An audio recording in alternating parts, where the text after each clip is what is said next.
My YouTube channel Online Gurukul. In this video, I am discuss about Mahatma Gandhi and Champaran Satyagraha. Champaran Satyagraha basically इस lecture में हम चंपारण सत्याग्रह के ही बारे में discuss करने वाले हैं, लेकिन यहाँ पर महात्मा गांधी जी का संक्षिप्त जीवनी जान लें। तो इनका जन्म देखते हैं भाई 2 अक्टूबर 1869 को पोरबंदर में यानी कि गुजरात में पड़ता है। पूरा नाम मोहनदास करमचंद गांधी है। 1887 में मैट्रिक पास की पढ़ाई करने के बाद इंग्लैंड चले जाते हैं। पढ़ने लिखने में कोई खास तेज है नहीं, राइटिंग बहुत बढ़िया है नहीं।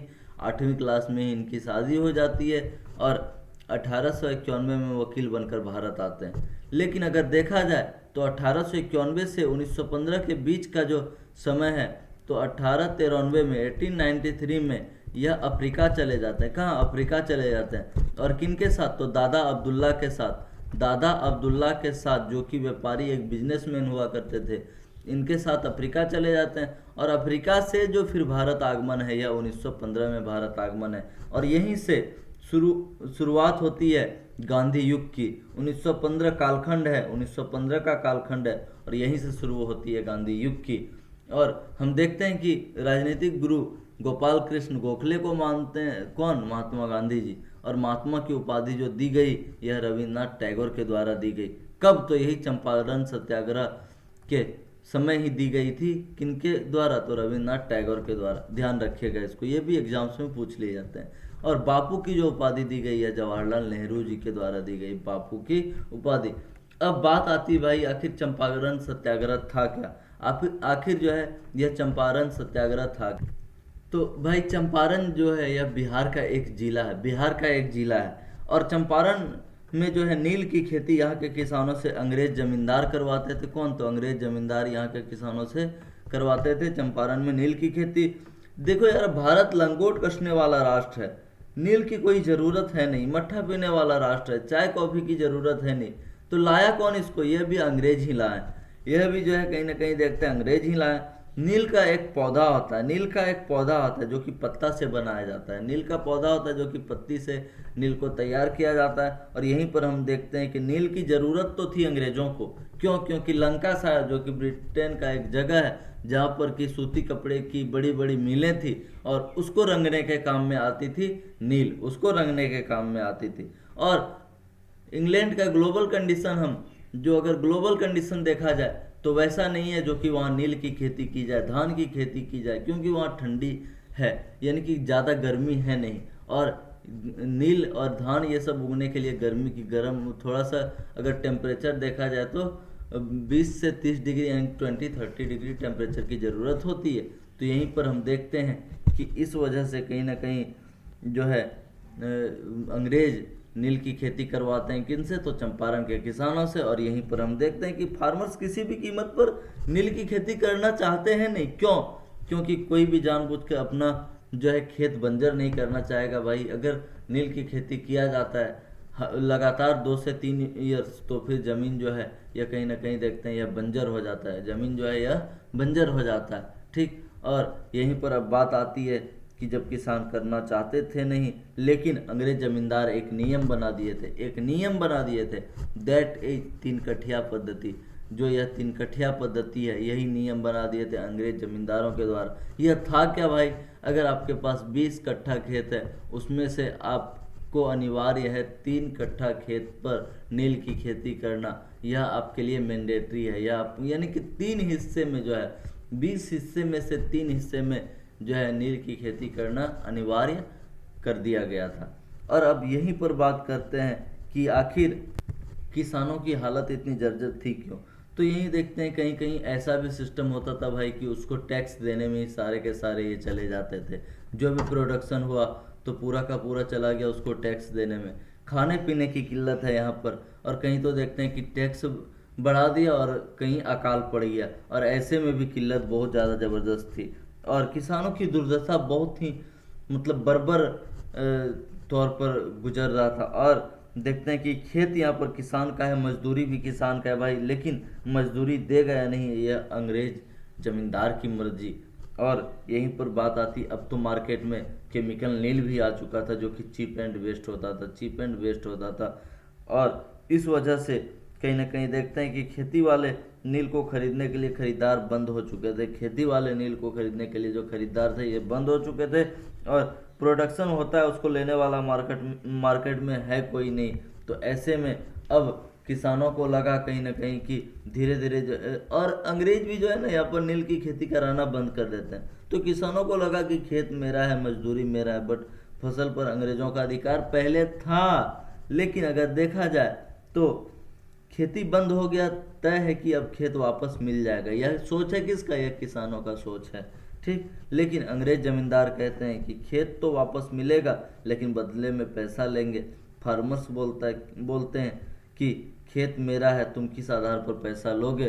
तो यहीं पर अंग्रेज जमींदार बोलते हैं यहाँ पर जो है पैसा तो देना पड़ेगा। इस बात पर अंग्रेज जमींदार अड़ जाते हैं। और यह तो वही बात हो जाती है भाई, अगर हम किसी रूम मालिक के रूम में रह रहे हैं और फिर हम उल्टे उससे बोलें कि तुम्हें पैसा देना होगा तभी हम रूम खाली करेंगे। और इसी प्रॉब्लम्स को लेकर, इसी समस्या को लेकर के जो है, जो कि स्थानीय नेता हुआ करते थे राजकुमार शुक्ला, कहाँ के? तो चंपारण के। ये जाते हैं गांधी जी के पास। ये राजकुमार शुक्ला जो कि गांधी जी के पास जाते हैं, और यह 1916 के मीटिंग के दौरान सुनाया गया किनको? गांधी जी को।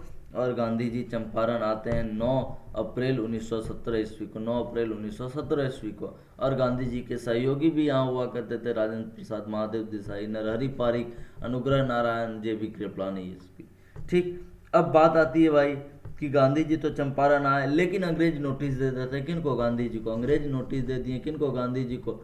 बोले चंपारण छोड़ो नहीं तो मुकदमा किया जाएगा, चंपारण छोड़ो नहीं तो मुकदमा किया जाएगा। तो ब्रिटिश हुकूमत यहाँ पर जानती है कि क्या कर्म कर रहे हैं, अगर सजा दिए तो मेरी ही इज्जत नीलाम होगी।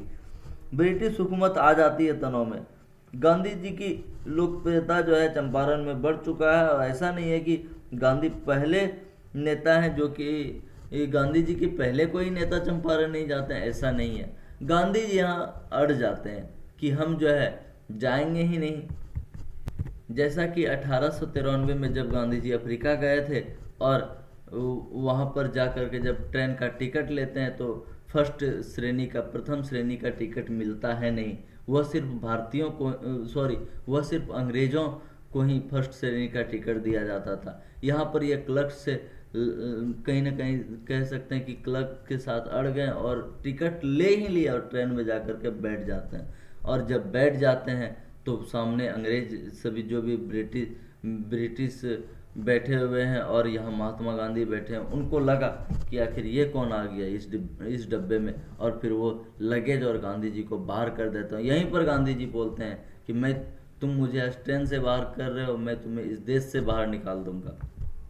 ठीक उसी प्रकार देखते हैं कि मुकदमा करे तो फंसे, अंग्रेज अगर मुकदमा करे तो फंसे, और भाई अगर नहीं करे तो गांधी जी जन जन को जगा देगा कि नहीं, अंग्रेज के अगेंस्ट विरुद्ध जो है जनमानस तैयार होगा कि नहीं। और यहीं पर अब बात आती है, इसके लिए एक कमीशन बैठाया गया, इसके लिए एक कमीशन बुलाया गया, दैट इज एग्रेरियन कमिटी, इल्हा आयोग बनाया गया। इन पर जिम्मेदारी दी गई भाई कि क्या वाकई में शोषण हो रहा है, और इसके एक मेंबर गांधी जी को बनाया जाता है, एक मेंबर गांधी जी को भी बनाया जाता है। गांधी जी समझ गए यहाँ पर कि हमको झूठ मूठ का मेंबर बना रहे ये लोग खुद अपना बहुमत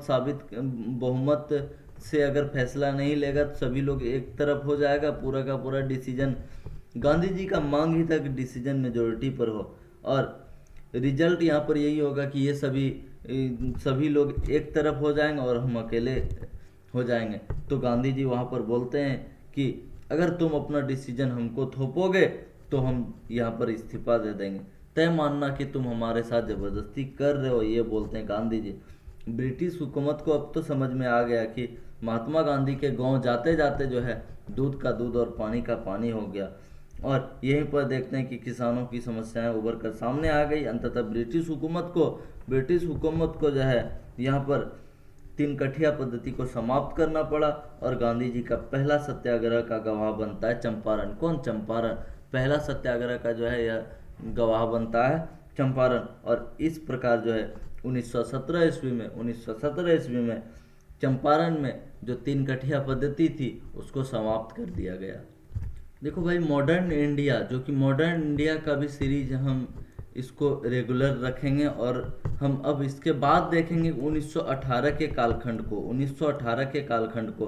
तो हम यहाँ पर देखेंगे 1917 के बाद का जो कालखंड आता है या 1918 का कालखंड आता है, और 1918 की दो बड़ी घटना है, खेड़ा सत्याग्रह, खेड़ा सत्याग्रह और अहमदाबाद मिल मालिक वर्सेस मजदूर विवाद। और यहीं पर हम देखते हैं कि ब्रिटिश हुकूमत के द्वारा 1918 ईस्वी में खेड़ा के किसानों के ऊपर जो है टैक्स की वृद्धि कर दी जाती है, और उसी वर्ष अकाल पड़ जाता है। किसान इतनी भी सक्षम नहीं है कि पुरानी दर पर भी टैक्स को चुका सके, और यहाँ पर तो दूसरी तरफ से टैक्स को बढ़ा भी दिया गया।